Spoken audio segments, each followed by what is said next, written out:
Bonjour à tous et bienvenue sur boursicoté.com pour cette nouvelle analyse technique Forex, matières premières et crypto-monnaies avec une paire de devises euro-dollar qui se stabilise, pas grand chose à dire depuis l'analyse d'hier. On est toujours ici suite à un contact sur la bol supérieure au-dessus des moyennes mobiles, au-dessus de la zone des 1.2240 et donc globalement dans une dynamique baissière.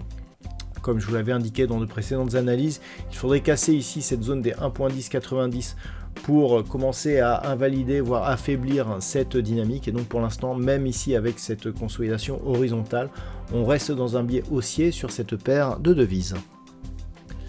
Sur la paire de devises livre sterling contre dollar américain, on lutte toujours ici avec cette zone des 1.3420. Pour rappel, cette zone ici est la zone majeure qui avait vu cette zone de point haut que nous avions eu au mois de septembre. Lorsque l'on se replace, pour rappel, en vue hebdomadaire, on se rend compte que cette zone n'a plus été cassée depuis cette phase d'évolution que nous avions en février de l'année 2022. Donc en cas de cassure ici de cette zone de résistance, ce serait des plus hauts de plus de 3 ans que nous aurions, qui relanceraient la dynamique haussière, suite donc au point bas que nous avions connu ici en 2022. Donc globalement, pour l'instant, c'est neutre et ça le reste d'un point de vue moyen terme. La rupture ici de cette zone des 1.3422 nous donnerait donc ce fameux signal haussier, mais ce n'est toujours pas le cas. On reste donc dans l'attente puisqu'on voit que cette zone a été testée à de multiples reprises. Sur l'or, nous sommes toujours dans une phase de stabilisation après la hausse qui a mené aussi les cours du métal jaune sur la zone des 3500 $ l'once.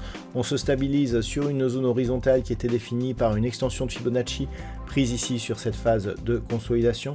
Donc ça reste haussier suite à l'attaque ici sur la bol supérieure. On est au-dessus des moyennes mobiles 20 exponentielles. Il faudrait repasser sous la zone ici des 3166 $ l'once pour commencer à avoir des signaux d'affaiblissement. Au niveau du WTI, on repart à la baisse et depuis quelques jours, j'attire votre attention sur le fait ici que l'on évolue certes au-dessus ici des 62 $ le baril, mais avec la moyenne mobile 20 exponentielle ici qui agit comme résistance. On en a la confirmation. Les cours du WTI repartent à la baisse. On vise désormais un retour sur cette zone des 59,72 $ le baril. Attention, en cas de rupture de cette zone, on pourrait rapidement revenir ici sur cette zone des 56,60, sachant que celle-ci, en cas de rupture, nous commencerait à nous donner des objectifs baissiers encore inférieurs, avec notamment 53,20 $ le baril. Désormais, le niveau d'invalidation de cette anticipation baissière se situe sur le plus haut de cette bougie, qui se situe à 64,87 $ le baril. Et enfin, on se stabilise encore une fois sur le Bitcoin, mais avec un biais qui pourrait redevenir haussier. On le voit ici suite à cette impulsion. On a une perte ici de dynamique, mais qui se fait de manière quasi horizontale, voire même légèrement haussière. Alors la zone à casser, c'est la zone ici des 96 000 $ pour un Bitcoin. Cette zone ici qui avait été support sur toute cette phase d'évolution. Tant qu'elle est résistante, elle empêche, la crypto-monnaie de revenir sur ses plus hauts historiques. Donc on est globalement dans l'attente, mais la dynamique est relativement bien orientée. On a eu un contact ici assez fort sur la bande de Bollinger supérieure, ce qui n'était plus arrivé depuis cette phase d'évolution ici qui avait amené la crypto-monnaie sur ses records en début d'année. Donc globalement, c'est plutôt positif d'un point de vue court terme. Il faudrait repasser ici sous la zone des 83 000 $ pour un Bitcoin pour totalement annuler, cette dynamique haussière.